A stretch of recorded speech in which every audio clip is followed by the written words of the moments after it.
Hey guys, welcome back to another vlog. I haven't filmed in like over a month, like an actual video, and so I thought I would start a vlog.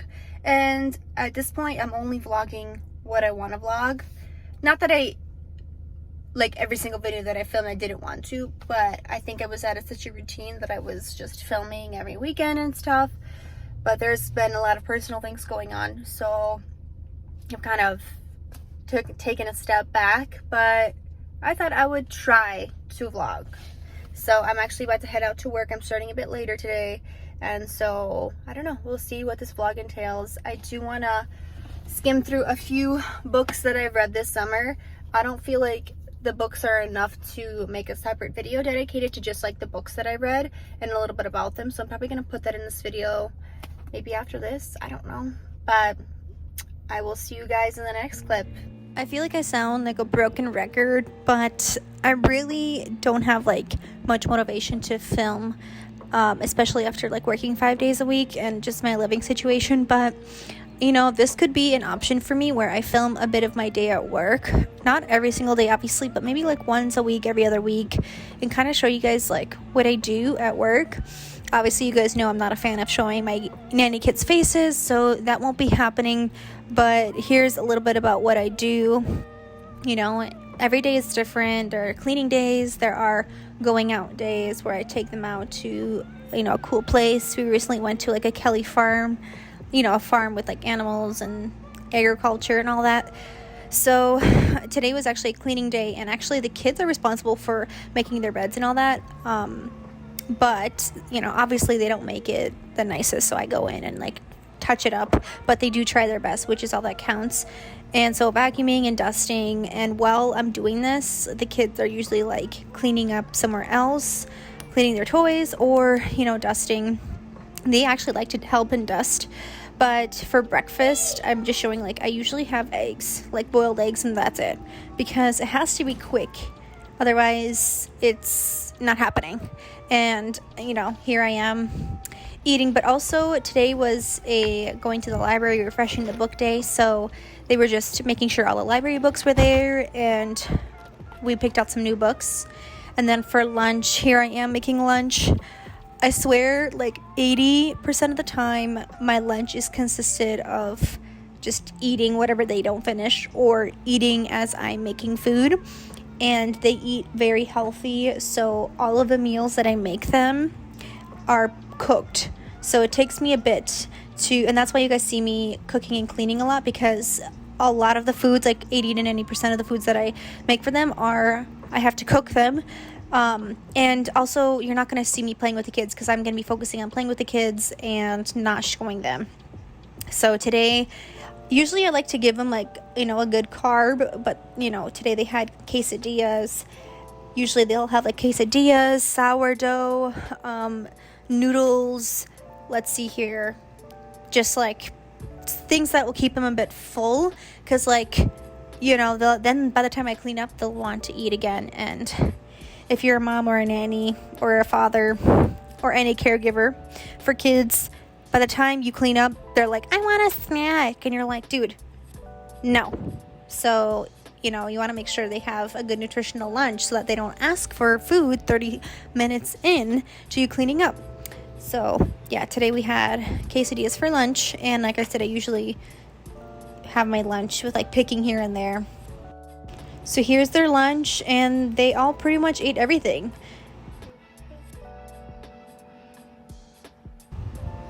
So I did let them have some screen time so that I could prep some food.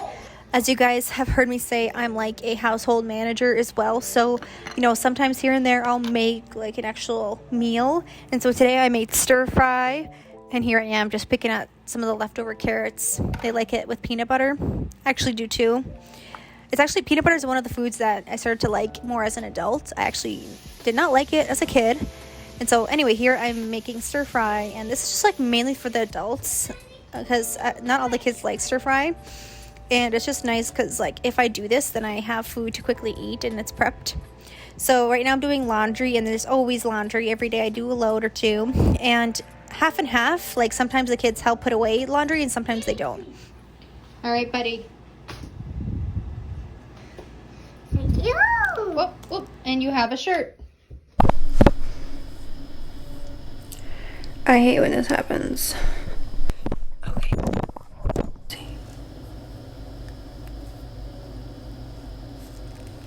Let's go make coffee.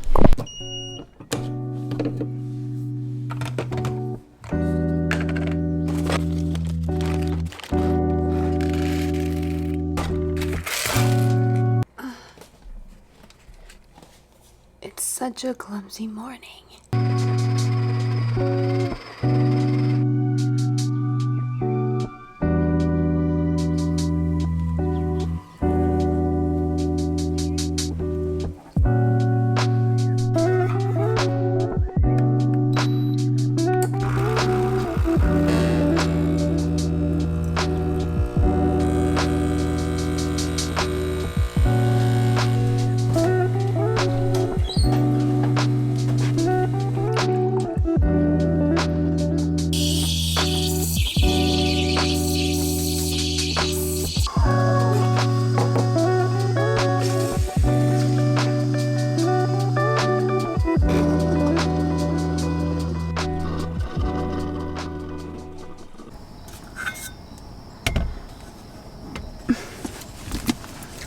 Books. We're gonna talk about books.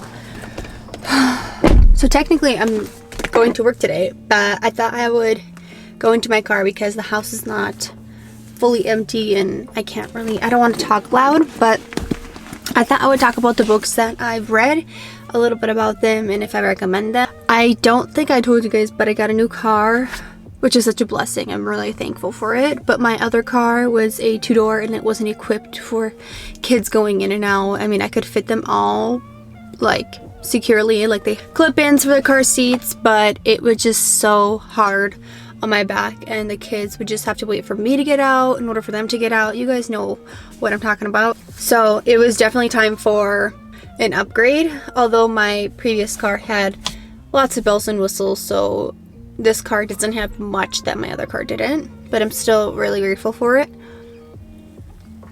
I don't have much time, and I know you guys saw a little bit of what my day looked like yesterday at work. I don't know why I don't film that more often.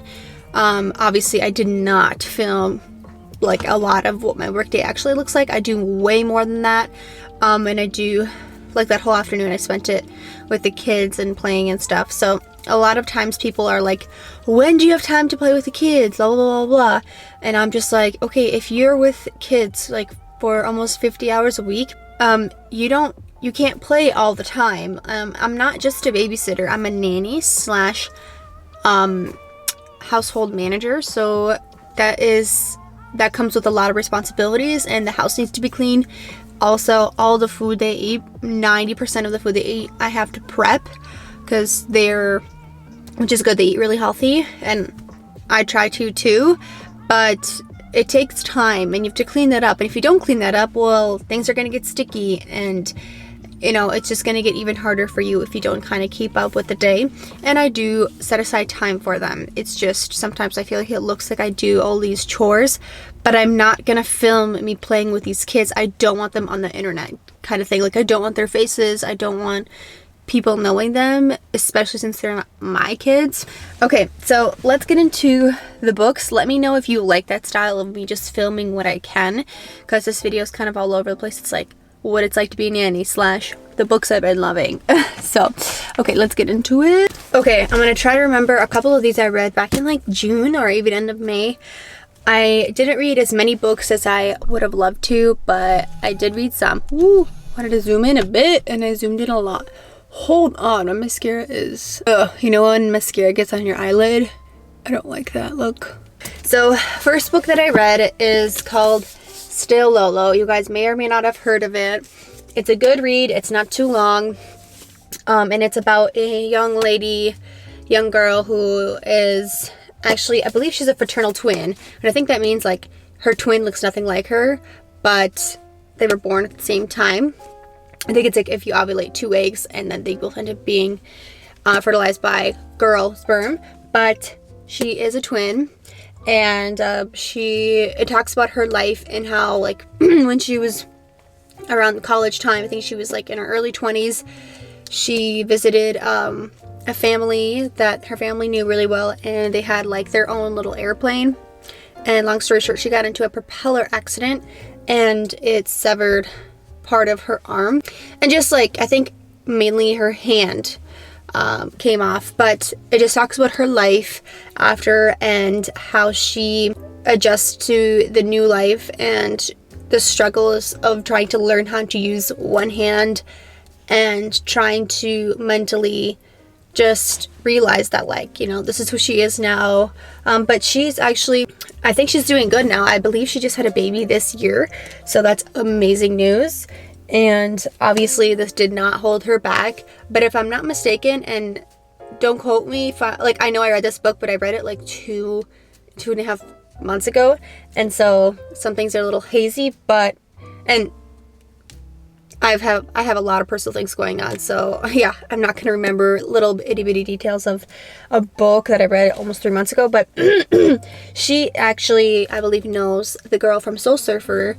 If you guys seen that movie, it's a really good read, and I definitely recommend it. I really like nonfiction books because I feel like those are the good go-to for me, because I know I will be hooked on them because it's a real story. Next book that I read is another topic that I'm really interested in, and it's the Holocaust. So this is called Night by Elie Wiesel, and this is a story of a boy and his journey in the concentration camps, as well as like him just trying to live day by day, him seeing his dad die and trying to like keep his dad alive, and just the emotional torment of living in a concentration camp, and you legit are just trying to live day by day. And it just is the story. The only thing about this book that I didn't like, and it's a silly dislike, but it was too short. Like, this book I went through like that, let me see how many pages, like 120, not even 115 pages. And the book that I'm currently reading, I just started yesterday, and I think I'm close to like 100 pages. So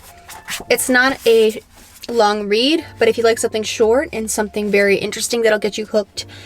I personally am a very big fan of all Holocaust stories. No matter who it's about, I know I'm gonna be really interested in their story, just because it's a crazy thing that happened in history. So I definitely recommend it. And the only things, like, I wish like it talked about how his life was after, how his future was, if he got married, if he had kids, how he was during that time, you know, psychologically after being through something like this, because that he could have definitely, and like, it's his choice, but I definitely think if people do that, like when it comes to their Holocaust stories, people will be hooked, because people want to see what happens after your journey in the concentration camps and like after your survival. Next is another Holocaust story. This one is a bit bigger. Actually, it's a lot bigger. It took me a bit more to read, but this is called The Seamstress, and it talks about this young gal's journey through also concentration camps. Not necessarily concentration camps, but just like, I mean, yes, it was definitely like, because like it was concentration camps, but actually, yes, it was concentration camps. Now that I'm remembering, she went through a lot of things. This book is, you know, it's a thicker book. There was a lot of stories in here about her. So she is actually a really go-getter type girl personality, and when she was in her teenage years, she left home to go work, and that obviously wasn't looked good upon back in her time. And she was more in the city, in a different place, and so she kind of saw things going down. And so when she would go back home, she would tell her family, like, guys, like, this is happening. The Jews are being taken. And even if, you know, you transition from Jew to a different religion, like, they didn't care. Like, they were taking people left and right. And her family kind of, like, I'm pretty sure they believed her, but like, they didn't want to. Her whole family gets just, boom, spread apart. They all get taken. And it's her journey through all of that. She gets put in a few different camps, I believe, and she teaches herself how to sew. And she also teaches her sisters how to sew, and they make a living a bit through the story with sewing. And so it just goes through her journey. And what I really like about it is afterwards, like after her journey, and she's been through so much. She's seen, you know, her sister gets shot right in front of her. Just her journey with, like, you know, they throw in a bit of like romance and stuff of her love life. And after you know, the Holocaust kind of started to slow down and the Germans knew they were losing, she ends up meeting the man that she ends up marrying, and he was also part of a camp and he survived. And there's just a lot of things. I think the coolest part in this story is when she was part of a camp with her sisters and either her niece or her cousin, but her family members, 2 of her family members or 3 of her family members. See, I can't remember, my memory is kind of bad. But it goes through like day by day of their survival through the winter, and how they would steal food and how they would trade food with a different section of a camp that was treated better. And just like she was just a firecracker and she was a go-getter. And she ended up moving to Canada with her family, as in her husband and her newborn baby.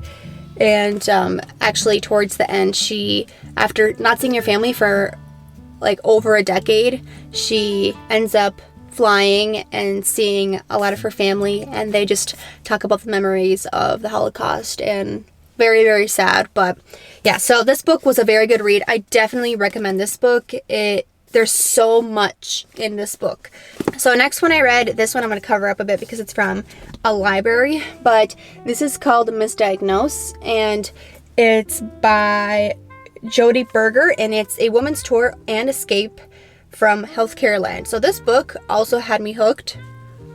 As you guys may or may not know, back when I was 20, not back when, I'm not that old, but about 2.5 years ago when I was 20, I developed a blood clot. And so just after that experience, I have been a really big advocate for myself and my health. And this is going to be very, very controversial, or maybe it's not, but I believe that the Medicare medical system here in America is very band-aid. It's not the root of the problem. Thankfully, I found a clinic in a place that is not like that. But, and a lot of it I do have to pay out of pocket. Is in her early 40s, and she's, you know, she feels healthy and all that, but all of a sudden she feels some sort of tingling in her fingers and in her toes, and she keeps putting it off and not going to the doctor about it. But she ends up going, and they just take an x-ray of her back, and they look at the lesions on her, around her spine, and they just diagnose her right then and there. You have MS. And so she's like, whoa, you know, and so she goes home, and they kind of give her a sheet of all the drugs she has to take, and she reads the fine print on these sheets, and she's like, yeah, and she's also a journalist, so she does the research on everything, and so she reads the nitty-gritty of all of these medications that she's gonna have to take for life, because she's in her early 40s. She could live a very long time. So she's like, no, I don't want to do this. This does not seem like a life that I want to live. And that is just like, me saying this is like nothing compared to this, what she went through just to try to get to the root of what actually is going on with her body. And it stems way, way, way, way back to her childhood, when she had a lot of stomach pain and a lot of diarrhea and stuff. And so the reason why she had this tingling, like, it's insane. It's literally nothing, like, it's a diet change. I'll just say that. The things that she goes through from just getting diagnosed to figuring that out is a very, like, it's very, very hard and long process. And she figures out what triggered that in her body. I couldn't believe, but at the same time I could believe how some doctors treated her. They kind of made it seem like, don't question me, I'm the doctor, you're the patient, I know more than you. But at the end of the day, she became her best advocate for her body. She knew her body best. She knew it was not MS, and it was not some big diagnostic thing. It was something that she could change in her daily routine. And I'm not saying that's going to be it for everybody, but I definitely do think that diet and everything else plays such a big role in some things that we experience. It could definitely help subside your symptoms. But yeah, so this is a really good story, and she just ends up, you know, telling people, like, be your best advocate, and get a second opinion, third, fourth, fifth, sixth, seventh. It's your body, and if you in your gut are feeling like something is not adding up, it's in your control and it's in your power. Next is Everything Happens for a Reason and Other Lies That I've Loved. This story Oh gosh, I gotta get going. This story is about a woman who is in her early 30s and ends up getting diagnosed with cancer, late stage cancer, and she was part of or surrounded by prosperity gospel and kind of like a way of living where you kind of like you declare things over your life, and if you have many things in your life, God is blessing you kind of thing. And long story short, she doesn't believe that, and there's a lot of things going on in my life, but I mean, I don't know if I want to put this on the internet, but someone in my family very, very close to me has cancer, and so me kind of reading about that I feel like I'm just learning a bit more. And so she talks about how in life you think, oh, maybe God's punishing me, or maybe I could have done something differently. And maybe so, like maybe you could have done something differently, but it doesn't matter anymore. And in the back of the book, she talks about like things not to say to people going through treatments, and just things that you could say instead. And just that sometimes like life isn't fair, and that's just that. It talks a bit about just her journey through cancer treatments and how she feels during that. So very, very good. I actually feel good about editing and uploading this video. A couple times I have filmed videos and I just was like, you know, I don't want to post those, but I hope you guys enjoy this video, and let me know if you like this style where I just kind of film what I can, even if it's a part of my day as a nanny. So let me know, and I'll hopefully see you guys sooner than later. All right, bye. Mwah.